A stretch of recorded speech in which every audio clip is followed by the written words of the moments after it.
please subscribe and don't forget to press the bell icon to get notified whenever we upload a new video.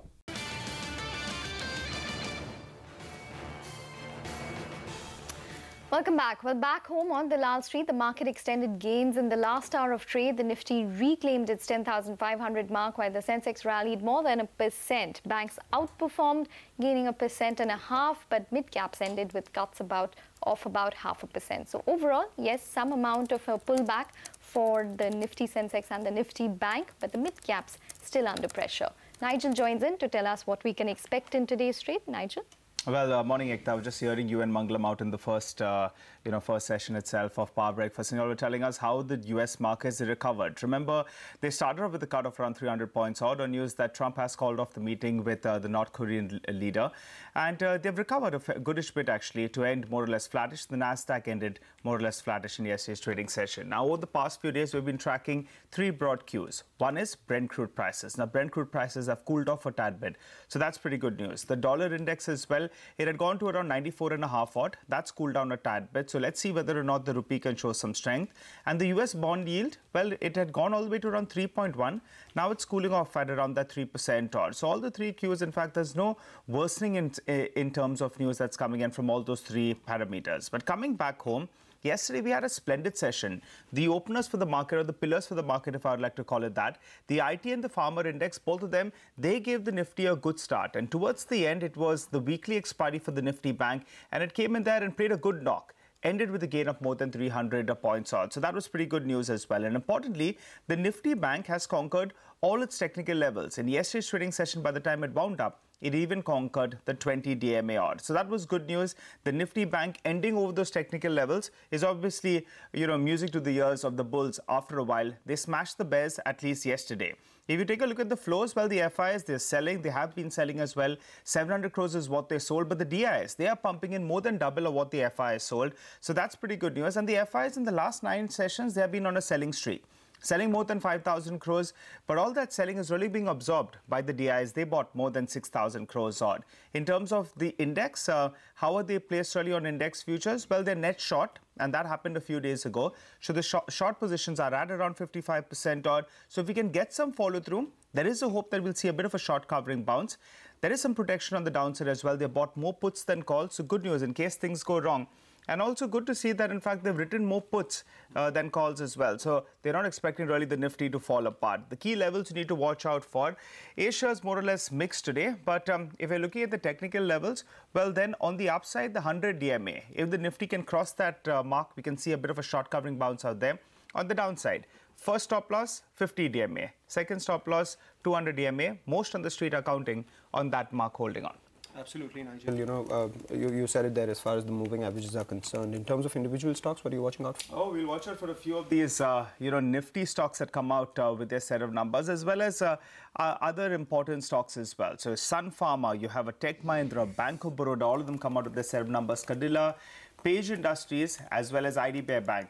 Watch out for all those stocks on the broader markets as well. Plenty of stocks come out with a set of numbers. We have a PFC, you have an India Cements, NBCC. A lot of these companies will be coming out with their set of numbers. PC Jewelers, I want to see their numbers.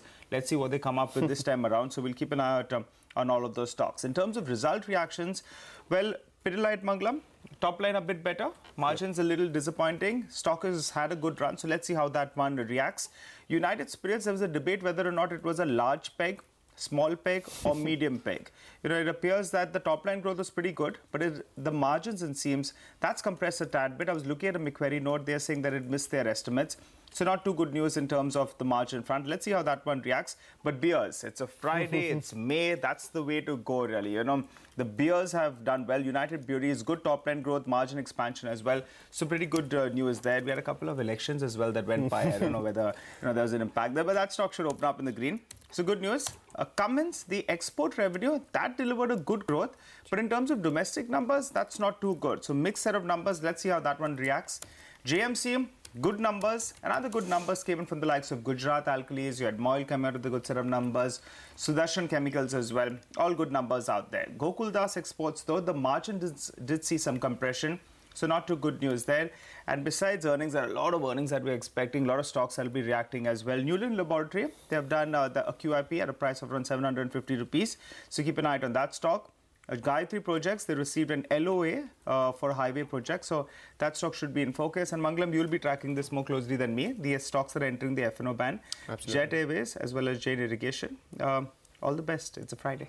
Let's talk about some power. The Cabinet's approval to amendments in the bankruptcy code which give home buyers the power, the right of financial creditor, has created quite a stir amongst stuck home buyers as well as bankers. Manisha Natarajan speaks to the Urban Affairs and Housing Minister Hardeep Puri on how helpful this amendment will be in resolving the mess of insolvent realty companies and their home buyers. We have been arguing all along from this ministry that the home buyers are in a particularly vulnerable position and that they need to be safeguarded in terms of their interest. Now, they have contributed to the development of the asset, so I'm glad that the position of financial creditor has been accorded to them. Will this solve all their problems? Well, I don't know, and perhaps not all their problems. For home buyers, it's a personal pain. It is for a personal, banks, right, it's an institutional pain. No, it's just not an institutional pain. The bank can also go down, and the home buyers, I would like to think that for a first-time single home owner, it is catastrophic, I can tell you. It is catastrophic. But not everyone. And now I'm going to say something which is not going to make me very popular with home buyers, but I hope they realize by now that we are batting on their behalf, is that some of them are speculative investors. Right. And that is why some of these problems have arisen. If you were a genuine first-time home buyer, and my heart goes out to them, believe me, I know what it is to take one's entire life's earnings and put it into one basket, one home, and then find that you have been shortchanged by an unscrupulous buyer. I think the correctives are taking place. And they will get a resolution. Of course they will get a resolution. It's not going to be immediate. No, Manisha, but if you tell somebody you will get a resolution, somebody who's been waiting 7 or 8 years, you don't become very popular by saying you will get a resolution one day. But I tell you, there are some ground level changes. For instance, on the value of land. Believe me, the differential between Delhi and Noida, that differential was to a certain extent equalized. Not equalized, I would say, differential was reduced because you had the Noida toll bridge, you had the metro going there. The differential in land values between Noida and Greater Noida, again, because of the expressway, again, metro going to Greater Noida, etc. The building of the next airport in Jiwar, that will also help. So I think there are a situation, and the market doesn't always go down. The market is characterized by mismatch, asymmetry. There was an excess supply in certain segments that needs to be corrected. So when the solution comes, what I'm worried about is that many people will turn around and say the solution is not exactly on the terms on which they wanted the solution. Agree. You know, when you are in what I would say, dire straits, and you look for a solution, a lot of people will have to take a haircut. And that haircut, thank God, will not only be the home buyers. That's the good news.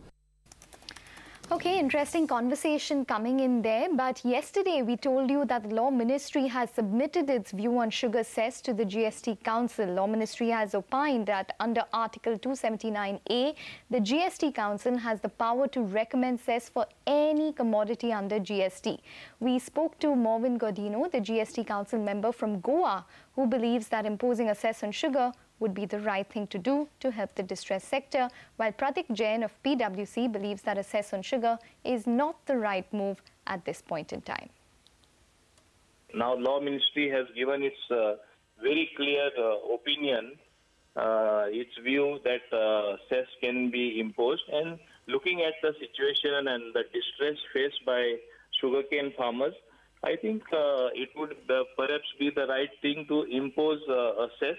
And it is for a period to get the industry out of the crisis. Now, if you impose cess back, it will create a lot of issues to my mind. This is the first time you see a disharmony or possible disharmony within the council itself because the views are divided. So it could go for voting. There could be also a demand for similar cesses which were there earlier. It was an auto cess or whether it's a rubber cess or things like that. Because once you start the process of getting one cess in, then there will be a temptation because it will be viewed as a quick fix solution. Anytime you need revenue, you just impose a new cess. What happens if the states say that we also need a power to impose cess as well? So I don't think it's a good idea to impose cess.